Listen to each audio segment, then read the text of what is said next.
Nosotros elegimos el tema del aborto en Argentina. ¿Qué es el aborto? Es la interrupción voluntaria o involuntaria del embarazo antes de que el embrión o el feto esté en condiciones de vivir fuera del vientre materno. Existen varios tipos de aborto. Está el aborto espontáneo, que es el aborto no provocado intencionalmente. Es la muerte no deseada y expulsión del embrión o feto antes de las semanas 20 o 24 del embarazo. Cuando la pérdida es posterior ya se habla de muerte fetal. Aborto inducido. El aborto inducido es la finalización del embarazo mediante la eliminación de un embrión o feto antes de que pueda sobrevivir fuera del útero.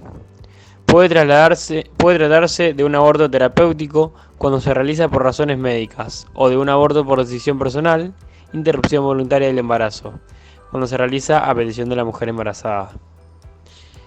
Luego tenemos el aborto terapéutico, que es la interrupción provocada del desarrollo vital del embrión o feto, por lo que se trata de un aborto inducido, pero al que preceden razones estrictamente médicas.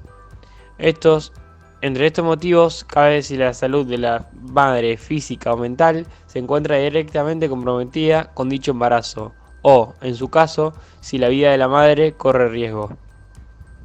Por último está el aborto indirecto. El aborto indirecto es cuando se produce la muerte del feto de una intervención médica en que se deben cumplir dos condiciones. La intervención va destinada a salvar la vida de la madre embarazada en situaciones en las que ésta corre peligro, ¿cierto? Y el otro punto es la viabilidad del feto es nula según los conocimientos que se poseen sobre el caso o el trastorno. No se equipara pues con el aborto terapéutico, ya que se produce en intervenciones médicas distintas del aborto en sí mismo, siendo este una consecuencia derivada no querida directamente y, por tanto, implica unas consideraciones bioéticas muy diversas al aborto inducido. Se considera aborto indirecto aun cuando el médico sabe que su intervención puede afectar al feto, pero de no intervenir o de esperar a que el feto sea viable fuera del útero, tanto la madre como el feto resultarían muertos. Derechos vulnerados. El derecho más vulnerado es el derecho a la vida, el cual reconoce a cualquier persona por el simple hecho de estar viva, y que le protege de la privación u otras formas graves atentando contra su vida por parte de otras personas o instituciones. Este derecho integra las categorías de derechos civiles y de primera generación. Argentina, 5 claves del proyecto del presidente Fernández para legalizar el aborto en noviembre del 2020. El proyecto de aborto legal que el Ejecutivo, a cargo de Alberto Fernández, le propuso al Congreso autoriza la interrupción voluntaria del embarazo hasta la semana 14 de gestación y deja asentada la posibilidad de los profesionales de la salud, objetores de conciencia, eviten llevar a cabo la práctica. Hasta 14 semanas dentro de los 10 días y con consentimiento informado es el primer punto. Según el texto del proyecto, las mujeres y personas con otras identidades de género con capacidad de gestar tienen el derecho a decidir la interrupción del embarazo dentro de las 14 semanas.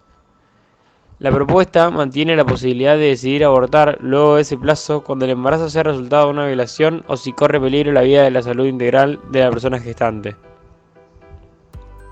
La ley también prevé que se les garantice la atención correspondiente en un sistema de salud público y privado a quienes desean abortar. La interrupción del embarazo debe realizarse dentro de los 10 días corridos desde que es requerida. Y la atención post-aborto debe brindarse, dice el texto, aun si la decisión de abortar hubiera sido contraria a los casos legalmente habilitados de conformidad con la presente ley. Habrá penalización más allá de las 14 semanas con excepciones. El proyecto incorporará modificaciones al Código Penal, que además de volver legal el aborto hasta la semana 14, incorporará las excepciones más allá de ese plazo en los casos de embarazo producto de una violación o si el embarazo pone en riesgo la vida o la salud integral de la persona gestante.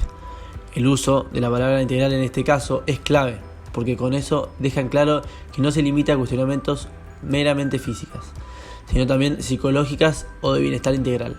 Finalmente, el texto contempla una pena de prisión de 3 meses a 1 año e inhabilitación por el doble de tiempo de la condena a cualquier funcionario, autoridad de establecimiento de salud, profesional o personal salud que dilatare injustificadamente obstacularice o se negare en convención de la normativa vigente a practicar un aborto en los casos legalmente autorizados. La objeción de conciencia no podrá ser institucional. Este punto es central, porque aún hoy, en los casos en que el aborto está permitido, el uso de la objeción de conciencia por parte de los profesionales de la salud termina demorando y, en ocasiones, impidiendo que una mujer que lo solicita pueda interrumpir su embarazo. De acuerdo con el proyecto de la ley, los profesionales de salud en forma individual podrán ejercer la objeción de conciencia para no intervenir en forma directa en la interrupción de un embarazo. Pero para eso se deberá mantener esa decisión tanto en el ámbito público como privado y derivar de buena fe a la paciencia para que sea atendida por otro profesional sin dilaciones, adoptando todas las medidas necesarias para que se garantice el acceso a la práctica.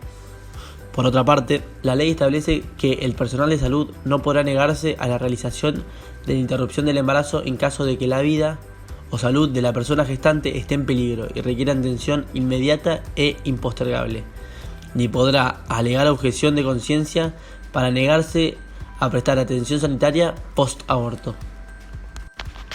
Otro punto es el trato digno, capacitación y educación sexual integral.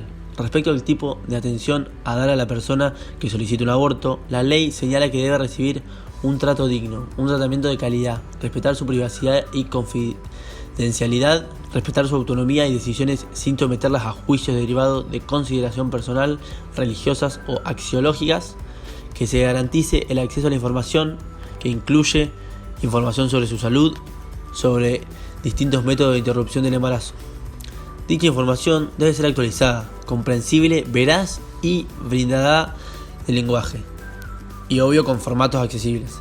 Dice el texto y también que la persona tiene derecho a no recibir información inadecuada.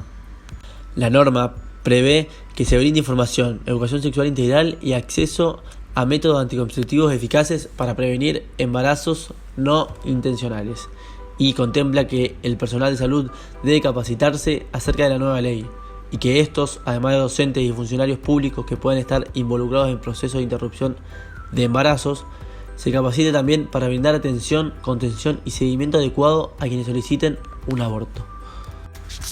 Programa de los 1000 días para cuidar a la madre y a sus hijos. El 1 de marzo, Fernández también envió al Legislativo un proyecto para la atención y el cuidado de las madres y sus hijos durante el embarazo y los primeros años de vida, obvio, como una suerte de complemento al de la interrupción voluntaria del embarazo. Se llama Programa de los 1000 días y establece, entre otros puntos, un pago de asistencia por hijo durante los primeros 3 años y la extensión de la asignatura universal por embarazo de 6 meses a 9, así como la ampliación del pago por nacimiento y adopción a los beneficiarios del Plan de Asistencia y Asignación Universal por Hijo, que estaban excluidos hasta ahora. También la provisión pública y gratuita de insumos esenciales durante el embarazo y la primera infancia. Una posible propuesta superadora que queremos plantear y que ya existe es que solo se permita el aborto en situaciones puntuales, ya sea violaciones y o enfermedades. Debido a que el aborto le está quitando el derecho que tenemos todos los ciudadanos, que es el derecho a la vida,